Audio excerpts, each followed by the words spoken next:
दोस्तों नमस्कार, ये है मार्गदर्शन फॉर सिविल सर्विसेज। मैं अनुराग चौधरी।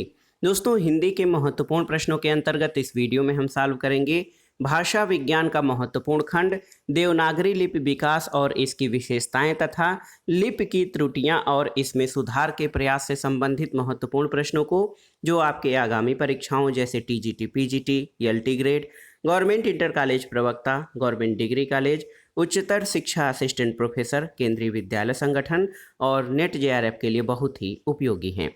तो आइए शुरू करते हैं आज का वीडियो देवनागरी लिपि और लिपि की त्रुटियां तथा इसमें सुधार के प्रयत्नों से संबंधित महत्वपूर्ण प्रश्नों को।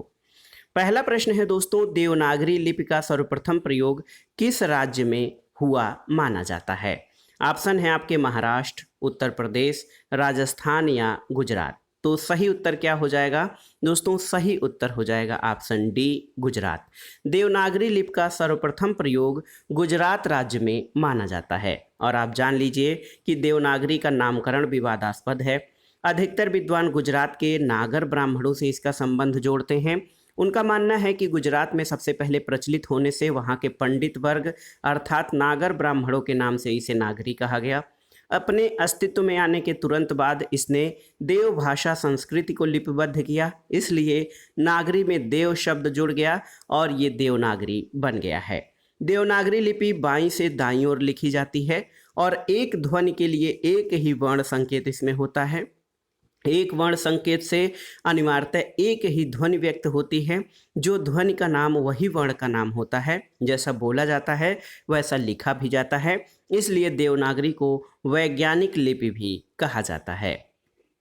अगला प्रश्न है दोस्तों, देवनागरी लिपि का पूर्ववर्ती लिपियों में एक नाम गलत है, कौन सा? ऑप्शन देखिए, ब्राह्मी, खरोष्ठी, शारदा या कुटिला।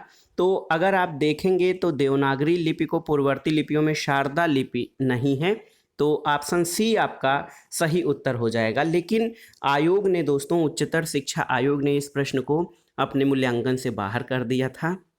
देखिए, अगर जो हम देवनागरी लिपि के विकास क्रम को देखेंगे तो देवनागरी जो है, देखिए इसकी दो शाखाएं हैं, एक तो ब्राह्मी और एक खरोष्ठी। ब्राह्मी में दक्षिणी शैली है और उत्तरी शैली भी है। दोस्तों उत्तरी शैली को गुप्त लिपि कहा जाता है और ये टेढ़े मेढ़े मात्राओं से युक्त होने के कारण इसको कुटिल लिपि या सिद्ध मातृका लिपि भी कहा गया और इसी से देवनागरी लिपि और शारदा लिपि जो है इसका नामकरण हुआ। तो देवनागरी की पूर्ववर्ती लिपियों में शारदा लिपि नहीं है अगर जो देखा जाए, और अन्य अगर ब्राह्मी, खरोष्ठी और कुटिला लिपि तो इसमें शामिल हैं। दोस्तों प्रश्न पत्र में खरोष्ठी के स्थान पर खरोष्ठी और कुटिल के स्थान पर कुटिला लिपि नाम दिया गया है। इसी कारण उत्तर प्रदेश उच्चतर शिक्षा आयोग ने इस प्रश्न को मूल्यांकन से बाहर कर दिया गया है। अगला प्रश्न है कि विश्व की प्राचीनतम मानी जाने वाली लिपियों में से एक है कौन सी? तो नागरी लिपि, कैथी लिपि, शारदा लिपि या ब्राह्मी लिपि आपको बताना है कि देवनागरी की प्राचीनतम मानी जाने वाली लिपियों में से कौन सी है। तो सही उत्तर है ब्राह्मी लिपि। दोस्तों विश्व की प्राचीनतम लिपि ब्राह्मी मानी जाती है और ये वर्णमाला युक्त लिपि है। भारतीय लिपियों में अगर जो हम विकास क्रम को देखेंगे तो आपको स्पष्ट होगा कि ब्राह्मी और खरोष्ठी लिपियां हैं। ब्राह्मी लिपि आप देख सकते हैं कि ब्राह्मी लिपि में उत्तरी ब्राह्मी और दक्षिणी ब्राह्मी हुई। खरोष्ठी लिपि कुछ विद्वान इसे विदेशी लिपि भी मानते हैं, लेकिन आप जब ब्राह्मी का विकास क्रम देखेंगे तो उत्तरी ब्राह्मी, गुप्त लिपि, कुटिल लिपि में प्राचीन नागरी और शारदा लिपि, और बाद में प्राचीन नागरी ही नागरी या देवनागरी लिपि के रूप में विकसित हुई। और दक्षिणी ब्राह्मी में पश्चिमी लिपि, मध्य देशीय लिपि, तेलुगु कन्नड़ लिपि, ग्रंथ लिपि, कलिंग लिपि और तमिल लिपि शामिल हैं। तो याद रखिएगा दोस्तों, विश्व की प्राचीनतम मानी जाने वाली लिपियों में ब्राह्मी लिपि प्रमुख है। अगला प्रश्न है दोस्तों, नागरी लिपि का विकास किस लिपि से हुआ है आपको बताना है। तो सही उत्तर है नागरी लिपि का विकास ब्राह्मी लिपि से हुआ है। ऑप्शन डी आपका सही उत्तर है। नागरी यानी देवनागरी लिपि का विकास ब्राह्मी लिपि से हुआ है और वस्तुतः ब्राह्मी लिपि की उत्तरी शाखा से गुप्त लिपि और कुटिल लिपि का विकास होता है। कुटिल लिपि से प्राचीन नागरी लिपि और शारदा लिपि का विकास होता है और प्राचीन नागरी कालांतर में परिवर्धित होकर नागरी या देवनागरी के रूप में विकसित हुई है। अगला प्रश्न है दोस्तों, देवनागरी का सर्वप्रथम प्रयोग किसके शिलालेख में हुआ है? जयभट्ट, अशोक मौर्य, चंद्रगुप्त या हर्षवर्धन? तो सही उत्तर है ऑप्शन ए, जयभट्ट। दोस्तों, नागरी या देवनागरी का सर्वप्रथम प्रयोग गुजरात के राजा जयभट्ट, जो कि 7वीं से 8वीं शताब्दी के राजा हैं, उनके एक शिलालेख में हुआ है। तो याद रखिएगा, देवनागरी का सबसे पहले प्रयोग राजा जयभट्ट, जो कि गुजरात के 7वीं 8वीं शताब्दी के शासक थे, उनके शिलालेख में हुआ है। अगला प्रश्न बहुत ही महत्वपूर्ण है। देखिए, ये अभी लेटेस्ट परीक्षा में पूछा गया है। इसमें प्रश्न है कि लिपि के विकास का क्रमिक सोपान क्या है? को जो लिपि है उसके विकास का जो क्रमिक सोपान है वो क्या है? तो इसमें आप देख लीजिए, सबसे पहले चित्रलिपि, फिर सूत्रलिपि, फिर प्रतीकात्मक लिपि, उसके बाद भावमूलक लिपि आती है। तो ये लिपि के विकास का सही क्रमिक जो है, जो क्रमिक सोपान है। और आप देख सकते हैं कि दोस्तों, इन विकल्प के आधार पर लिपि के विकास का क्रमिक सोपान सबसे पहले चित्रलिपि आती है, फिर सूत्रलिपि, फिर प्रतीकात्मक और उसके बाद भावमूलक लिपि का प्रयोग होता है। अगला प्रश्न है कि लिपियों का सही विकास क्रम क्या है? आपको बताना है लिपियों का सही विकास क्रम। तो आप देखिए, चित्रलिपि, सूत्रलिपि, प्रतीकात्मक लिपि, भावमूलक लिपि और ध्वनिमूलक लिपि, ये लिपि के विकास का सही क्रम है। दोस्तों, अगले प्रश्न पर आते हैं कि कौन सी भाषा देवनागरी लिपि में लिखी जाती है? देखिए, बंगला, पंजाबी, मराठी या फिर गुजराती? तो सही उत्तर इन विकल्पों में से हो जाएगा मराठी, ऑप्शन सी सही उत्तर हो जाएगा। दोस्तों, देवनागरी एक लिपि है जिसका विकास ब्राह्मी लिपि से हुआ है और देवनागरी लिपि में अनेक भारतीय भाषाएं लिखी जाती हैं। अगर आप देखेंगे तो संस्कृत, पाल, हिंदी, मराठी, कोंकणी, सिंधी, कश्मीरी, नेपाली, गढ़वाली, बोडो, अंगिका, मगही, भोजपुरी, मैथिली, संथाली आदि भाषाएं ये देवनागरी लिपि में लिखी जाती हैं और नेपाली भारत के कुछ भागों में और नेपाल में बोली जाती है। कुछ अन्य महत्वपूर्ण तथ्यों को अगर आप देखेंगे तो कुछ स्थितियों में गुजराती, पंजाबी, विष्णुपुरिया, मणिपुरी, रोमानी, उर्दू भाषाएं भी देवनागरी लिपि में लिखी जाती हैं। अगला प्रश्न है दोस्तों, किस लिपि से देवनागरी लिपि का विकास माना जाता है? तो आप जानते भी हैं दोस्तों, सही उत्तर हो जाएगा ब्राह्मी लिपि से। ब्राह्मी लिपि से देवनागरी लिपि का विकास माना जाता है, ऑप्शन बी आपका सही उत्तर है। अगले प्रश्न पर आते हैं, हिंदी किस लिपि में लिखी जाती है? आपको बताना है खरोष्ठी, ब्राह्मी, नागरी या मसनवी? तो सही उत्तर है नागरी। दोस्तों, हिंदी जो है ये नागरी या देवनागरी लिपि में लिखी जाने वाली भाषा है। अगला प्रश्न है, नागरी लिपि का विकास किस लिपि से हुआ है? आपको बताना है सैंधव लिपि, खरोष्ठी लिपि, यूनानी या ब्राह्मी लिपि? तो सही उत्तर है ब्राह्मी लिपि। और ये प्रश्न बार बार परीक्षाओं में पूछा गया है। आप याद रखिएगा कि नागरी लिपि का विकास जो है ये ब्राह्मी लिपि से हुआ है। अगले प्रश्न पर चलते हैं दोस्तों। प्रश्न है कि नागरी या प्राचीन नागरी का दक्षिण भारत में क्या नाम है? आपको बताना है देवनागरी, आनंद नागरी, नांदे नागरी या ब्रह्म नागरी? तो सही उत्तर है नांदे नागरी या नंदी नागरी। दोस्तों, प्राचीन नागरी का दक्षिण भारत में नंदी नागरी नाम कहा जाता है। अगला प्रश्न है, देवनागरी लिपि का विकास माना जाता है किस लिपि से? तो ये प्रश्न बार बार परीक्षाओं में पूछा जाता है, इसलिए मैं बार बार इसको दोहरा रहा हूँ कि देवनागरी लिपि का विकास ब्राह्मी लिपि से माना जाता है और सभी भारतीय लिपियाँ ब्राह्मी लिपि से विकसित हुई हैं। देवनागरी लिपि का विकास भी ब्राह्मी लिपि से हुआ है। देवनागरी भारत की लगभग 10 प्रमुख लिपियों में से एक है। देवनागरी एक अक्षरात्मक लिपि है जो प्रचलित लिपियों जैसे रोमन, अरबी, चीनी आदि में सबसे अधिक वैज्ञानिक है और अधिकतर लिपियों की तरह देवनागरी भी बाएं से दाएं की ओर लिखी जाती है।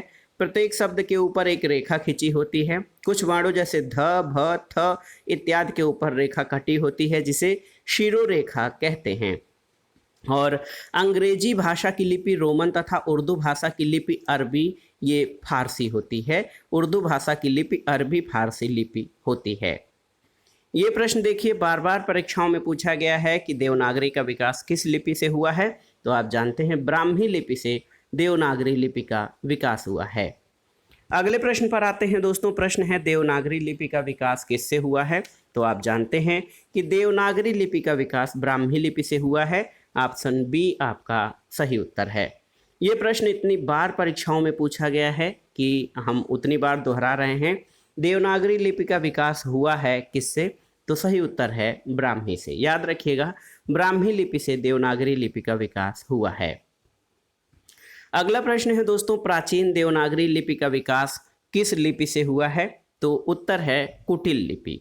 दोस्तों देखिए, प्राचीन देवनागरी लिपि का विकास कुटिल लिपि से हुआ है और इस कुटिल लिपि से 8वीं-9वीं शताब्दी के लगभग नागरी के प्राचीन रूप का विकास हुआ था, जिसे प्राचीन नागरी कहते हैं। प्राचीन नागरी का क्षेत्र उत्तरी भारत है, किंतु दक्षिणी भारत के कुछ भागों में भी ये मिलती है। दक्षिण भारत में इसका नाम नागरी न होकर नंदी नागरी है और प्राचीन नागरी से ही आधुनिक नागरी, गुजराती, महाजनी, राजस्थानी, कैथी, मैथिली, असमिया, बंगला आदि लिपियाँ विकसित हुई हैं। दोस्तों अन्य महत्वपूर्ण तथ्यों पर जानते जाते हैं तो सर विलियम जोन्स का विश्वास है कि ब्राह्मी लिपि का विकास सेमिटिक लिपि से हुआ है। सेमिटिक लिपि मोटे रूप में 3 शाखाओं में बांटी जा सकती है, उत्तरी सेमिटिक, दक्षिणी सेमिटिक और फोइनिशियन। अंगद देव जी ने प्राचीन शारदा लिपि और सीमित उपयोग की एक स्थानीय लिपि मिलाकर गुरुमुखी लिपि का विकास किया था और इसी लिपि में उन्होंने गुरु नानक देव की तथा अपनी समस्त वाणी लिखी थी। इससे पूर्व गुरु नानक की वाणी का बहुत सा भाग केवल फारसी लिपि में उपलब्ध था। दोस्तों नेपाली भाषा ब्राह्मी लिपि से उद्भूत देवनागरी लिपि में लिखी जाती है। नेपाली नेपाल की भाषा है और भारत की भी एक राष्ट्रीय भाषा है और नेपाली भाषा के प्राचीन नाम पहाड़ी, रवस, पर्वती और गोरखा तथा गोरखोली रहे हैं। अगला प्रश्न है कि इनमें से कौन सी भाषा देवनागरी लिपि में लिखी जाती है, आपको बताना है। उड़िया, मराठी, गुजराती या पंजाबी? तो सही उत्तर है मराठी। दोस्तों मराठी भाषा की लिपि देवनागरी है, लेकिन कुछ लोग मोड़ी लिपि का भी प्रयोग करते हैं। अगर भाषाएं और उनकी लिपियों की बात की जाए तो पंजाबी गुरुमुखी लिपि में, लहंदा, लंडा और फारसी लिपि में, हिंदी और मराठी देवनागरी लिपि में लिखी जाती हैं। वर्णमाला रहित लिपियों में चीनी लिपि, सिंधु घाटी लिपि, क्रीटी लिपि और हिटाइप लिपि हैं, जिनका कोई वर्णमाला उपलब्ध नहीं है। अगला प्रश्न है दोस्तों, देवनागरी लिपि की सबसे बड़ी विशेषता क्या है? तो सही उत्तर है सर्वाधिक वैज्ञानिक लिपि और एक ध्वनि के लिए एक संकेत। जिस भाषा में एक ध्वनि के लिए एक संकेत होता है और उसी संकेत से वो भाषा लिपिबद्ध की जाती है, उसे सबसे वैज्ञानिक भाषा कहते हैं। भारत की सभी लिपियां ब्राह्मी लिपि से निकली हैं। ब्राह्मी लिपि का प्रयोग वैदिक आर्यों ने शुरू किया था और ब्राह्मी लिपि का प्राचीनतम नमूना 5वीं सदी ईसा पूर्व का है, जो कि बौद्धकालीन है। गुप्त काल के प्रारंभ में ब्राह्मी के 2 भेद हो गए, एक तो उत्तरी ब्राह्मी और दूसरी दक्षिणी ब्राह्मी। दक्षिणी ब्राह्मी से तमिल लिपि, कलिंग लिपि, तेलुगु और कन्नड़ लिपि, ग्रंथ लिपि तमिलनाडु, मलयालम लिपि का विकास हुआ है, ये दक्षिणी ब्राह्मी से। जबकि उत्तरी ब्राह्मी से जो है उत्तर भारत की अनेक लिपियों का विकास हुआ है। देवनागरी लिपि की विशेषता है कि ये सर्वाधिक वैज्ञानिक लिपि है और एक ध्वनि के लिए एक ही प्रतीक है, जो बोला जाता है वही लिखा जाता है और शिरोरेखा का प्रयोग सुंदरता के लिए और 2 शब्दों के अलगाव के लिए किया जाता है। अगला प्रश्न है, निम्नांकित में से कौन विशेषता देवनागरी में नहीं है? देखिए, इसमें जैसा उच्चारण होता है वैसा लिखा जाता है, तो ये सही है। इसमें एक ध्वनि के लिए एक ही प्रतीक है, बिल्कुल सही है देवनागरी लिपि के लिए। इसमें शिरोरेखा का प्रयोग महत्वपूर्ण है, सही है। और विकास की दृष्टि से यह लिपि ब्राह्मी और खरोष्ठी की समकालीन है, तो ये सही नहीं है, ऑप्शन डी सही नहीं है, क्योंकि ब्राह्मी लिपि से ही दोस्तों देवनागरी का विकास हुआ है, उसके बाद की लिपि है ये उसकी समकालीन नहीं है। अगला प्रश्न है, देवनागरी लिपि के विषय में जो सत्य नहीं है वो कौन सा कथन है? ऑप्शन देखिए, ये दाएं से बाएं लिखी जाती है, इसकी उत्पत्ति नागर ब्राह्मणों से मानी जाती है, ये वर्णात्मक लिपि है और इसमें शिरोरेखा का प्रयोग किया जाता है। तो जो देवनागरी लिपि के बारे में सत्य नहीं है वो ये है ऑप्शन ए। दोस्तों ये लिपि दाएं से बाएं नहीं बल्कि बाएं से दाएं लिखी जाती है। अन्य जो कथन है 3 ऑप्शन आपके सही हैं। देवनागरी लिपि बाएं से दाएं लिखी जाती है, इसकी उत्पत्ति नागर ब्राह्मणों से मानी जाती है, ये अक्षर और वर्ण दोनों पर आधारित लिपि है, इसमें शिरोरेखा का प्रयोग किया जाता है, भ, थ, ध आदि को छोड़कर इसमें शिरोरेखा का प्रयोग किया जाता है। माध्यमिक शिक्षा सेवा चयन बोर्ड ने सबसे पहले इसका उत्तर ये ऑप्शन सी माना था कि ये वर्णात्मक लिपि है, लेकिन दोस्तों संशोधित उत्तर कुंजी में ऑप्शन ए सही माना है। आचार्य महावीर प्रसाद द्विवेदी ने देवनागरी को संस्कृत लिपि भी कहा है और द्विवेदी जी ने कहा है कि संस्कृत लिपि की सरलता और शुद्धता सबको स्वीकार करनी पड़ेगी। संसार में संस्कृत के समान शुद्ध और स्पष्ट लिपि दूसरी कोई नहीं है। अगला प्रश्न है देवनागरी लिपि मूलतः क्या है। देखिए, वर्णात्मक, अक्षरात्मक, चित्रात्मक या प्रतीकात्मक। तो सही उत्तर है दोस्तों, देखिए कि देवनागरी लिपि वर्णात्मक और अक्षरात्मक दोनों मानी जा सकती है, लेकिन अधिकतर विद्वान इसे अक्षरात्मक लिपि मानते हैं। लेकिन दोस्तों, दो विकल्प वर्णात्मक और अक्षरात्मक दोनों शामिल होने के कारण उत्तर प्रदेश माध्यमिक शिक्षा सेवा चयन बोर्ड ने इस प्रश्न को संशोधित उत्तर कुंजी में इसको बाहर कर दिया है। लेकिन आप जान लीजिए कि देवनागरी लिपि वर्णात्मक और अक्षरात्मक दोनों मानी जा सकती है। अधिकतर विद्वान इसे अक्षरात्मक लिपि मानते हैं। अगला प्रश्न है इनमें से कौन सी लिपि नहीं है। देखिए, अरबी, गुरमुखी, देवनागरी या अंग्रेजी। तो अंग्रेजी लिपि नहीं है। अरबी, गुरमुखी, देवनागरी ये लिपि हैं। अंग्रेजी भाषा की लिपि रोमन लिपि है, अंग्रेजी भाषा है, न कि लिपि। देवनागरी लिपि के बाद आइए लिपि में त्रुटियां और सुधार के प्रयत्नों से संबंधित महत्वपूर्ण प्रश्नों को देखते हैं। पहला प्रश्न है हिंदी केंद्रीय हिंदी निदेशालय ने हिंदी की मानक वर्णमाला में मूलतः कितने स्वर और व्यंजन ध्वनियों को स्थान दिया है। तो सही उत्तर है 11 और 35। दोस्तों, हिंदी केंद्रीय निदेशालय ने हिंदी की मानक वर्णमाला में मूलतः 11 स्वर और 35 व्यंजन ध्वनियों को स्थान दिया है, जिसमें ढ़ और ढ़ आगत ध्वनियाँ भी शामिल हैं। हिंदी वर्णमाला में 11 स्वर और 33 व्यंजन प्लस 2 आगत व्यंजन और 2 अयुग्वाह यानी अंग और अह और 4 संयुक्त व्यंजन यानी कुल मिलाकर 52 वर्ण हैं, याद रखिएगा, केंद्रीय हिंदी निर्देशालय द्वारा मान्यता प्राप्त। अगला प्रश्न है दोस्तों, देवनागरी लिपि में स्वर वर्णों की संख्या कितनी है। तो सही उत्तर है देवनागरी लिपि में 11 स्वर वर्ण है, जैसे अ, आ, इ, ए, उ, ओ, री, ए, ऐ, ओ और औ। तो ये देवनागरी लिपि में 11 स्वर वर्ण हैं। अगला प्रश्न है दोस्तों, देखिए कि संविधान के किस अनुच्छेद में कहा गया है संघ की राजभाषा हिंदी और लिपि देवनागरी होगी। तो सही उत्तर है अनुच्छेद 343। दोस्तों, 14 सितंबर 1949 को संविधान सभा ने एक मत से ये निर्णय लिया कि हिंदी ही भारत की राजभाषा होगी। यही कारण है कि प्रत्येक वर्ष 14 सितंबर को हम लोग हिंदी दिवस मनाते हैं।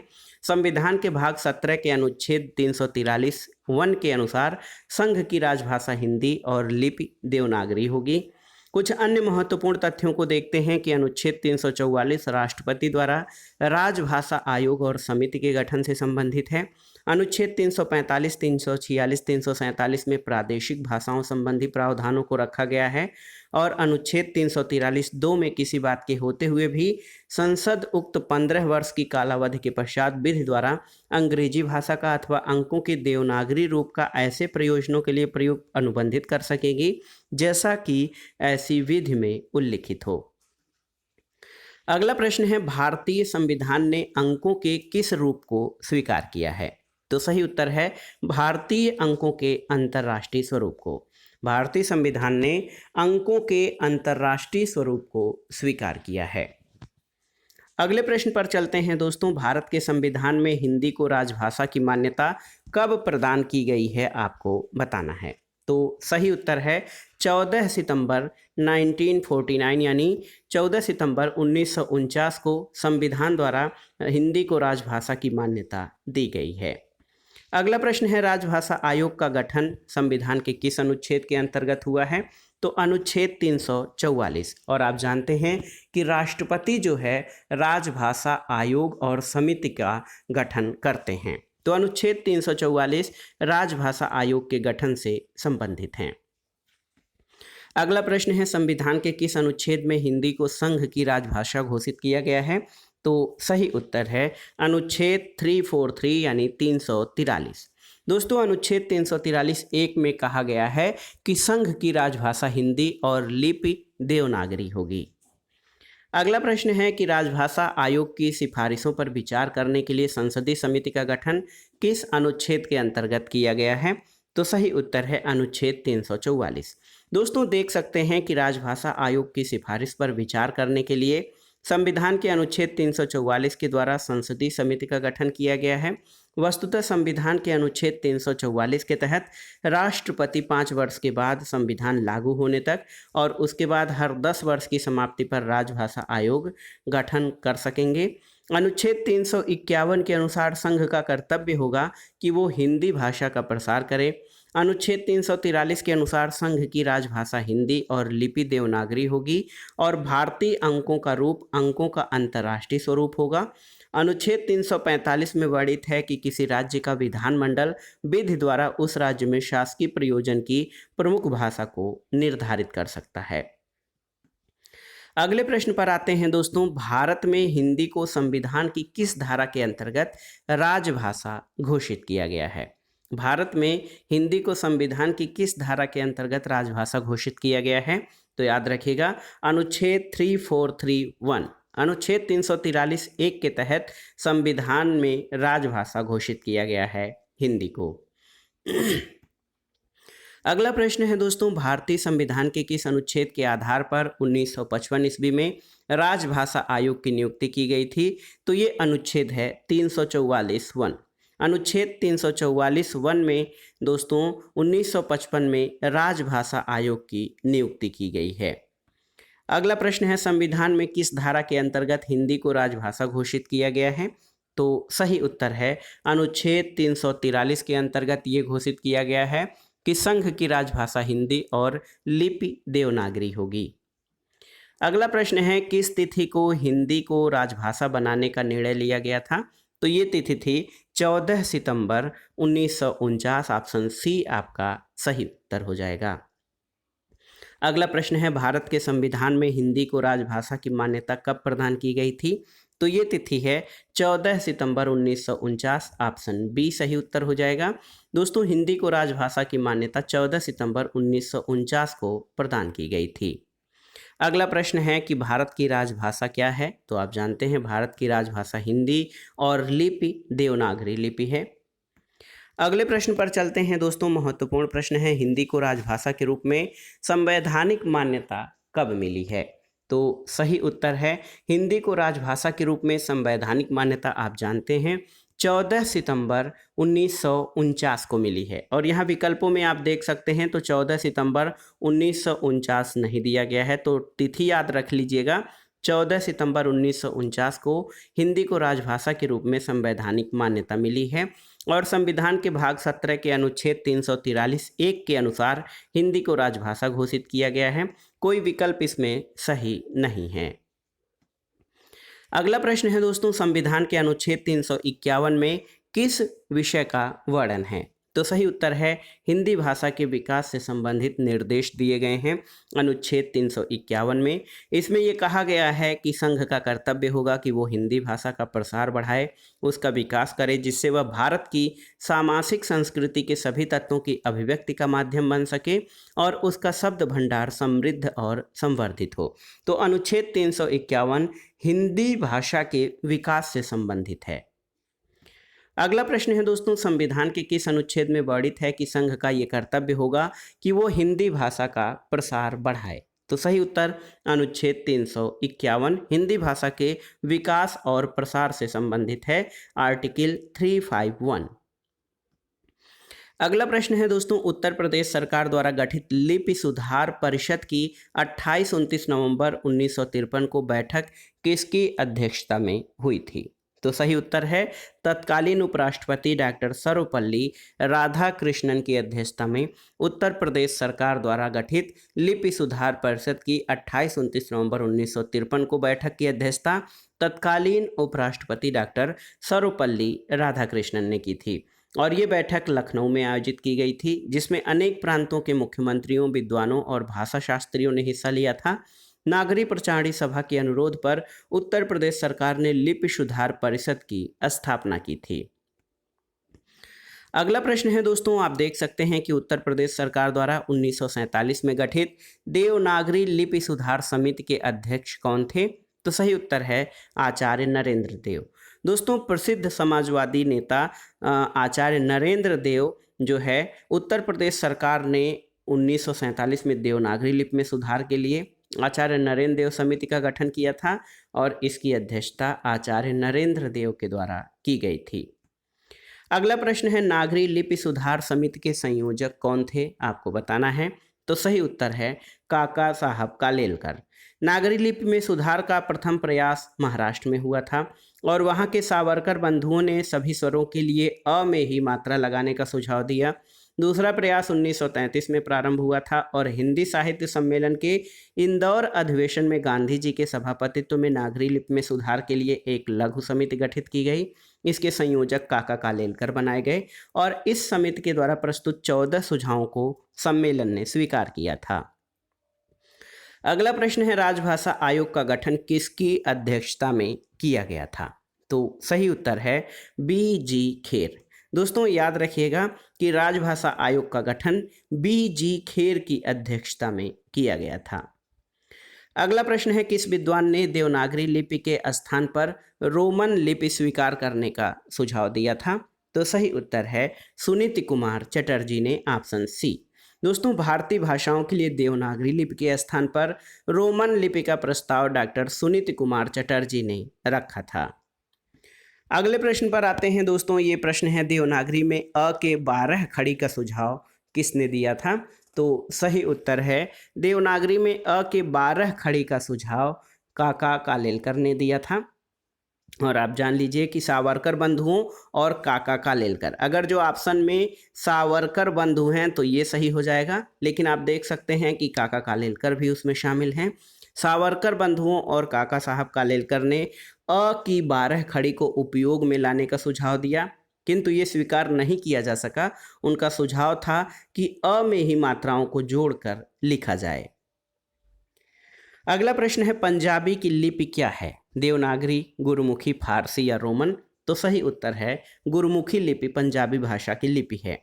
पंजाबी की लिपि गुरुमुखी है और पंजाबी पंजाब क्षेत्र की भाषा है। ये 2 शब्दों से बना है, 5 प्लस आब। आबों से तात्पर्य नदियों से है। इस क्षेत्र में 5 नदियाँ रावी, सतलज, ब्यास, चिनाब और झेलम हैं, इसलिए इसे पंजाब कहा गया है। अन्य महत्वपूर्ण तथ्य अगर जो आप देखेंगे तो डोगरी आदि उपभाषाएं जम्बू क्षेत्र तक फैली हुई हैं। माझी, डोगरी, मालबाई, पोवाधी, राठी, भट्टियानी इसकी प्रमुख बोलियां हैं। डोगरी की लिपि टाकरी है। अगला है कि पंजाबी बोलने वाले मुख्य रूप से सिख हैं, इसलिए इसे सिक्खी भी कहते हैं। और गुरु नानक और अन्य गुरुओं तथा संतों की वाणी का संग्रह गुरु ग्रंथ साहब है, जो कि पंजाबी का प्रसिद्ध प्राचीन धार्मिक और साहित्यिक ग्रंथ है। नानक, वारिस शाह, मोहन सिंह, अमृता प्रीतम पंजाबी के प्रमुख साहित्यकारों में शामिल हैं। अगला प्रश्न है दोस्तों, स्वभाषा, स्वदेश और स्वधर्म का आंदोलन किसने चलाया था? आपको बताना है। तो सही उत्तर है स्वभाषा, स्वदेश तथा स्वधर्म का आंदोलन दोस्तों किसने चलाया था? सबसे पहले स्वामी दयानंद सरस्वती ने स्वदेशी, स्वधर्म, स्वराज और स्वभाषा पर बल दिया था। तो यहाँ पर आप देख सकते हैं कि स्वामी दयानंद सरस्वती उत्तर सही हो जाएंगे, लेकिन ये प्रश्न त्रुटिपूर्ण होने के कारण इसको आयोग ने इसको उत्तर या अपने मूल्यांकन से बाहर कर दिया था। एक मान्यता है कि स्वामी दयानंद सरस्वती ने सबसे पहले स्वदेशी, स्वधर्म, स्वराज और स्वभाषा पर बल दिया था। अगला प्रश्न है दोस्तों, केंद्रीय सचिवालय हिंदी परिषद संस्था का गठन कब किया गया था? तो सही उत्तर है 1960 में। दोस्तों केंद्रीय सचिवालय हिंदी परिषद का गठन 1960 में नई दिल्ली में किया गया और इस संस्था के संस्थापक श्री हरि बापू कंसल थे। इस संस्था से हिंदी परिचय नामक पत्रिका प्रकाशित होती है और भारत सरकार के विभिन्न कार्यालयों में राजभाषा के नीति के सफल कार्यान्वयन और सुझाव के लिए जो है इस परिषद द्वारा सुझाव दिए जाते हैं। अगला प्रश्न है, मराठी भाषा की लिपि क्या है? तो सही उत्तर है मराठी भाषा की लिपि देवनागरी लिपि है। अगला प्रश्न है, हिंदी के प्रचार प्रसार में योगदान के लिए 1947 में कौन सी संस्था गठित हुई थी? तो याद रखिएगा 1947 में बिहार राष्ट्रभाषा परिषद पटना नामक संस्था गठित हुई थी और आप जान लीजिए कि बिहार राष्ट्रभाषा परिषद और इसकी स्थापना बिहार विधानसभा द्वारा 1948 में स्वीकृत एक संकल्प के द्वारा की गई और इसने 1950 से कार्य करना आरंभ किया था। कुछ अन्य महत्वपूर्ण तथ्यों को देख लेते हैं। नागरी प्रचारणी सभा काशी की स्थापना 1893 में, वर्ष याद रख लीजिएगा। हिंदी साहित्य सम्मेलन प्रयाग की स्थापना 1910 में और राष्ट्रभाषा प्रचार समिति वर्धा की स्थापना 1936 में की गई थी। तो याद रखिएगा, हिंदी के प्रचार प्रसार में योगदान के लिए 1947 में बिहार राष्ट्रभाषा परिषद पटना की स्थापना की गई थी। तो दोस्तों, ये था आज का वीडियो। इसमें आपने देवनागरी लिपि के विकास और लिपियों में त्रुटियां और उनके सुधार से संबंधित महत्वपूर्ण प्रश्नों को सॉल्व किया। ये प्रश्न आपके आगामी विभिन्न परीक्षाओं के लिए बहुत ही उपयोगी और महत्वपूर्ण हैं। आप इनको तैयार कर लीजिएगा।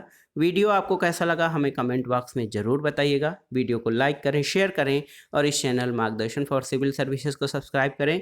वीडियो देखने के लिए धन्यवाद दोस्तों। नमस्कार।